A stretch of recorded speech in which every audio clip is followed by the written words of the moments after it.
Hello, this is Talking Europe on France 24. I'm Catherine Nicholson and you join me at the European Parliament in Strasbourg, where debates and votes are still in full swing around us. On today's programme, we're talking about something that involves artists, pirates, the former Beatle Paul McCartney, a founder member of the Fugees, and some of the best known and most highly valued companies in the world. We are talking about fair play on the internet, specifically copyright law, after a key vote in the European Parliament. Now, on Wednesday, the 12th of September, a new law was approved by the European Parliament, bringing in new copyright regulations for Europe. We're going to be debating what this means for artists, journalists, academics, Facebook, Paul McCartney and more with my guests today, Julia Reda, the one and only MEP from Germany's Pirate Party, part of the Green Groups, and someone who's been researching and reporting on this issue for a very long time. Thanks for being with us. Thank you. And from France's Radicaux de Gauche, the Socialists and Democrats group, Virginie Rosière, very much an advocate of updating these copyright laws, but with a very different viewpoint, we can say, from Julia Reda. Indeed. Okay, well, this is a very complex topic, so first we thought it might be helpful to put together a little explainer of this whole copyright issue and that recent vote. The European Parliament and pop music. It's not often the two collide, but in recent weeks the former Fuji Wyclef Jean has been lobbying against changes to copyright law. His biggest name adversary, former Beatle Sir Paul McCartney. In the end, the Beatles camp won out, with a resounding victory in the European Parliament for what could become the first major disruption to EU copyright law in more than 15 years. 438 MEPs approved the new version of the EU's copyright directive. This is a good sign for the creative industries in Europe. The changes were originally rejected in July following criticism of two provisions. Article 11 requires online platforms like Google and Facebook pay media companies when linking to their content, often referred to as a link tax. This article has been hailed by traditional media outlets, including news agency Agence France Presse, as a crucial source of revenue. Of course we believe in the continuation of Facebook and Google. Just let them pay us. That's all we're asking, that they pay us so that we can continue and develop the news. But opponents say it would limit the free flow of information and reduce traffic to news sites from aggregators like Google News. Article 13 is often referred to as the upload filter because it would require platforms to check all content before it's uploaded and filter out copyrighted material, or else pay a fine. This provision split the entertainment industry down the middle. Supporters like Paul McCartney argue the directive protects content creators, while opponents like Wyclef say it stifles innovation and creativity. The draft legislation still has a long way to go to become law. A final vote before the EU Parliament is scheduled for January, and if approved, each EU member state would then have to implement it. Okay, so we're coming to our guests now to find out. First question, I think, perhaps to you, Virginie Rosière, backing this law, what's going to be changing? Well, the idea of this directive is to balance the contractual relationship between big internet platforms and culture and creation in Europe, ensuring that when creations and cultural works are broadcasted by platforms, well, they give back a fair share of the benefits they make by broadcasting cultural works. So for now, it's only up to the platform to decide whether they want or not to remunerate creators, and for the moment they don't do that. Julia Reda? Well, originally, the proposal was about something entirely different. This directive was supposed to harmonize European copyright law, so bringing the different national laws closer together. Unfortunately, what the Parliament adopted today does very little of that. Instead, it introduces an obligation on platforms to filter what users do online. Actually, pretty much nobody in the European Parliament was doubting that Facebook or YouTube should pay creators fairly. That was not the point of discussion. However, However, where we disagree is that they are directly liable for every single copyright infringement of the rights holders. However, as soon as a rights holder says, no, I don't want my work to be available on a platform, the platform has no other choice but to install an automatic filter that often also deletes legal content, for example, quotations or parodies. Virginie Rosier, you're shaking your head. Of course, that's not the thing. And for now, platforms have already the obligation to delete works if the right holders ask for that. So, for example, if I record a television program or a film, I put it onto YouTube. Yeah, exactly. That would be taken down. The only thing is that we request platforms to just ensure that what is removed is kept not online but offline. That is not correct. And, yeah, that's it. That's it. And that's only it. And the main target is not. This is the marginal cases. The more general cases, most of artists, they want their works to remain online and to be broadcasted as widely as possible.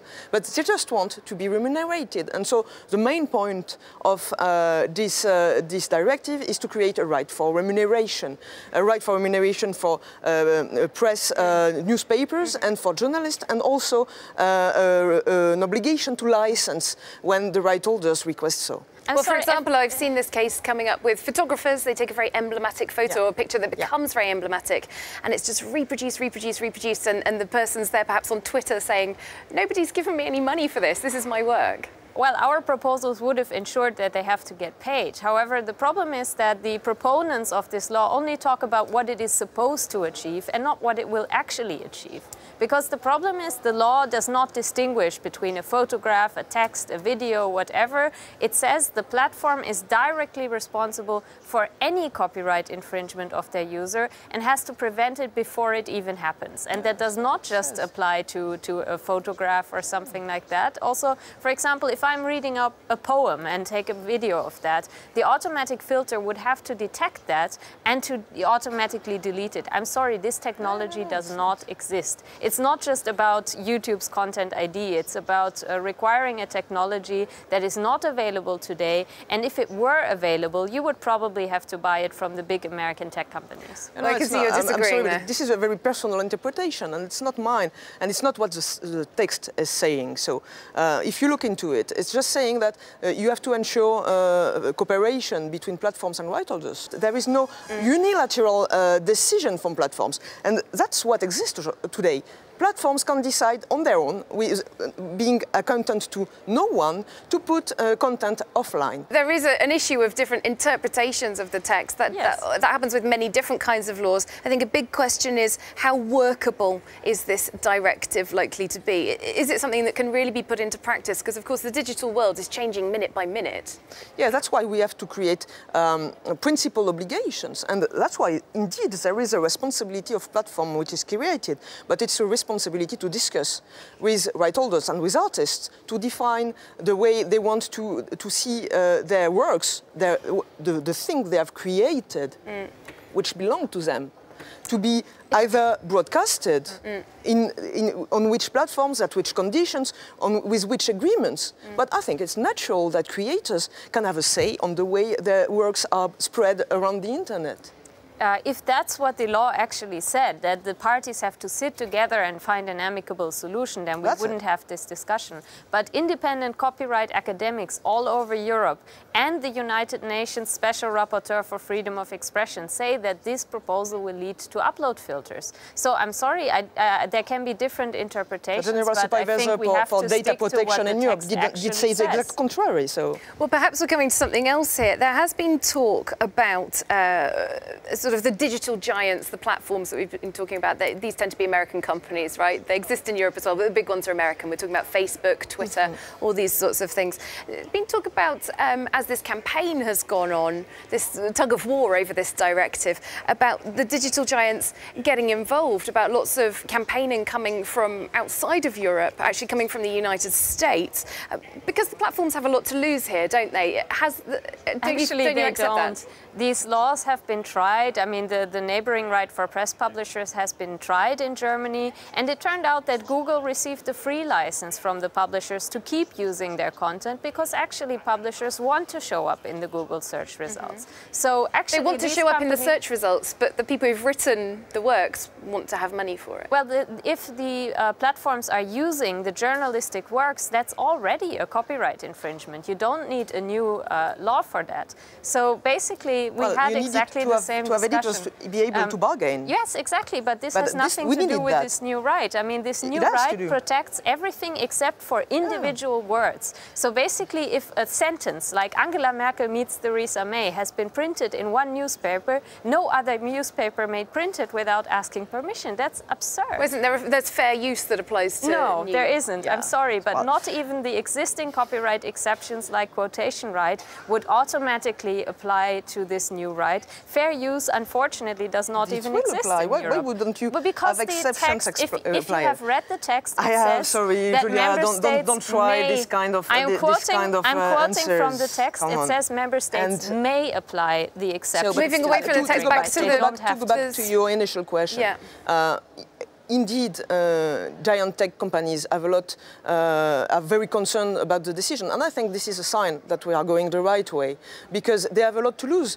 They're being now obliged to pay back creators and journalists is something they don't want, and this is what we've witnessed with. I hadn't seen any campaign being so massive, so aggressive as this one. In what sense was it aggressive? It was tens of thousands emails in 2 weeks that I received, 40,000 emails. Well, maybe because and when you look where this comes from, and who financed the tools to spam the members of the parliament. I find this this is hosted in the United States. If you look at the tweets emitted in June and July, you have 71,000 tweets coming from the whole EU and 88,000 coming from Washington, D.C., where the American lobby are based. So how should we consider an influence coming from more than 50% from the United States to influence a decision of the members of the European Parliament representing European citizens? This is manipulation and bad influence. You can criticize people's methods, but it's at the same time, it's lobbies methods. Of course it is methods. I have actually replied to these emails, and these were real people. When Monsanto is putting the advertisement behind the Parliament, we think this is before a vote on glyphosate. We think this is inadmissible. But when the EDIMA, which is the European lobby for technology, does exactly the same with advertisement all over the square before the European Parliament, we think it's okay. I think this is extremely simplistic. The tech That's what happened. The tech giants, of course, they don't want to pay, but our proposals would require Look at the means and all the money they spent. With the upload filters, I'm sorry, but with the upload filters, you're just giving the platforms an excuse not to pay. But there is no upload filter. Well, can I just interject? Can I just come back to a point about the citizens and the people that are going to be affected by this? In fact, do you know that 87% of European citizens want rules to protect creators? Everybody wants rules, but this is what I was wanting to bring up. Whether to have rules or not, we have also proposed amendments that would require rules. I just want to about specifics. You don't want any obligation. If I can cut in between you ladies, if I can just cut in. This was voted on in this Parliament back in July of this year. We're now seeing the more definitive vote on it, the 12th of September. And I just want to say that it does seem that the votes went a lot of different ways. There seems to have been a lot of changes of opinion. My question regarding that is, the people who are voting on this, how much are they really getting a clear message about what people want? Because there's a lot of detail in this, there's a lot of technology, there's a lot of different sectors. We're talking about startups, artists, publishers. Is it clear? Are you really clear about what people want from this law? Well, I think that if people don't trust what I have to say about it or what Virginie has to say about it, they should read the independent academic expertise, which is extremely critical of this. Do you believe that on both However, sides. I'm sorry, but this is not the case. It's not one way. It's not one way. There is a clear academic consensus that is saying that these laws are problematic. I'm sorry, there is not. In any I can case, show you studies. I think that the reason why a lot of votes have changed between July and now is because media companies have been extremely active in lobbying individual members, and some of my colleagues even tell me that they have been threatened by media companies with bad coverage in the election campaign if they don't support this law. Well, same question to Virginie Rosière. Why do you think there has been so much change and close votes? I think everyone has to reflect and take a step back after the storm of spamming and pressure we received from the tech giants in June and July. And then it appeared clearly that what was pretended to be a citizens' campaign was in fact coming from the US, funded by the US, and trying to mingle into European democracy. And I think that's one of the reasons to us why already in 2013, and they were completely thousands ignored. of bot mails. But I'm anyway, sorry, they are not bot mails. It seems like you disagree on that point. Let's agree that you disagree on that. The time for reflection and just considering this, I have to tell you, this I've never seen that. So I think it became clear for lots of colleagues that, this was not fair, this was not right, and as a clear functioning of democracy. And also, they had the time to look a bit more longly in the text, just reflect, analyze, and then they made up their mind. Okay, unfortunately, we have campaigns on TTIP and CETA, and there people said, "Oh, great! People are looking at what Europe is doing," and now when it's copyright, they are being discredited as bots. Coming from the United States. Coming from the United States. Of course, people in the United States are also upset about these proposals, and there's a majority of this is the majority of the messages we received. Unfortunately, we have run out of time for this debate. Thank you both for a very lively conversation about this new copyright directive. I'd like to thank you both for taking part, Julia Guérard and Virginie Rosière. Thanks very much for your time. Thanks to you as well for watching Talking Europe here on France 24. We'll see you next time.